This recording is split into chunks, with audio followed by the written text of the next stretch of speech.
Now, Jubilee MPs in the National Assembly forcefully passed amendments to the electoral laws amid protests from opposition CORD MPs in a dramatic session that took less than 30 minutes in a special seating that had been gazetted to run from 9:30 a.m. in the morning, of course, till midnight. Now, as Duncan Khaemba reports, there was total media blackout, with parliamentary reporters being denied access to the press gallery. Unlike on Tuesday, when the previous special sitting ended in disarray, Thursday saw the security doubled, both within and without Parliament. This is said to have followed directives from Wednesday's Jubilee Party parliamentary group meeting at State House that all proposed amendments be passed by all means necessary.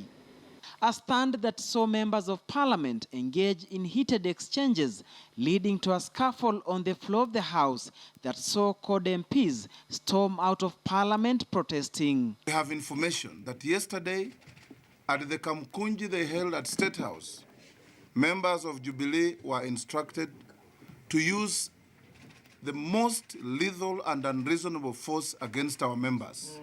Jubilee came to debate. We never even got to the substance of the debate. I see that one of us has a clip of what has just happened in there, so we are going to share. I'm going to ask her to share it with the media. Since they are not allowing media coverage, and we can't accept that, we decided to walk out because I was informed by a friend in the Jubilee side that guns were being aimed at us. But as they protested at the media center, the Jubilee members were busy passing the amendments in a session that was in camera after denying reporters access to the gallery and ensuring no live broadcast took place until the tail end. Maybe your fingerprints were okay. The amendments passed include empowering IEBC to employ an alternative mechanism for identification and transmission of election results in the event of technological failure, and pushing the requirement that candidates for MP or MCA positions should have degrees to apply during the 2022 elections, among other amendments. The entire session took less than 20 minutes, and shortly after 10 a.m., the Jubilee Brigade emerged, chanting after pushing through the amendments. We want to tell the country in a very clear and certain terms that Kenyans will go to the polls on 8th of August 2017. Odinga apende asipende. Deputy Speaker of the National Assembly, Joyce Laboso, dismissed claims that MPs were armed while inside the chambers, but said the fiasco was uncalled for. The only issue is when he asked that he was putting the question for us to recommit the clauses that we wanted to recommit. That is at that point that the opposition stood up when he put the question, and the ayes have it, and the speaker said the ayes have it. They stood up, and we had now a division.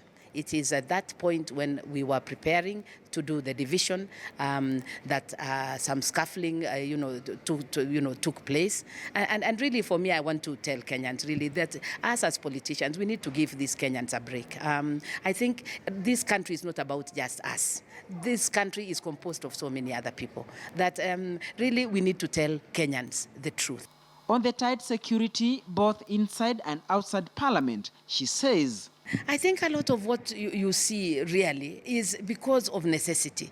I think a lot of information had come out through the intelligence on what some of the members were doing from both sides of the political divide.